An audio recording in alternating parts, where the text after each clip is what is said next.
Kwento mo sa akin kung anong nararamdaman mo.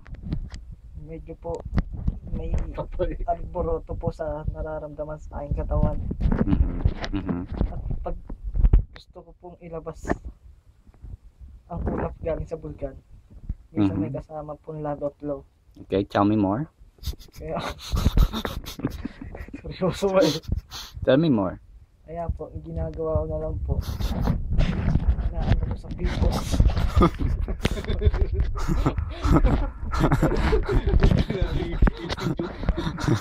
Oo, may pagyanig po ako nararamdaman. Pero hindi ko po iniintindi. Hindi mo ba inisip na baka typhoon lang yan at hindi mo ba nailapit sa pag-asa? Mayanig po. Unti-unti po. Malabas na mainit na lava. Kaya yung ibang katabi ko yung nag-evacuate na po. Baka masalanta sila ng bumubulusok na lahar. at abo na lang. At pag natuyo yung magiging abo yan. Kaya minsan po gusto nila pakainin ng mais.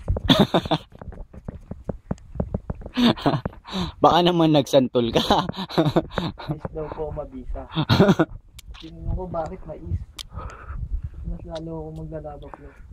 Sabi nila. Ang may recommend ako sa iyo ay kumain ka ng purong dumi. At dumi na ang iyong idudumi. Mais daw eh. Pagkaubos daw ng Pag mais ang kinain mo, mais din ang idudumi mo. Kumain ka ng purong dumi. pasa ko daw yung Kumain ka ng mais. Tapos yung Mas mismo na kinain mo, ipasok mo sa naubos daw.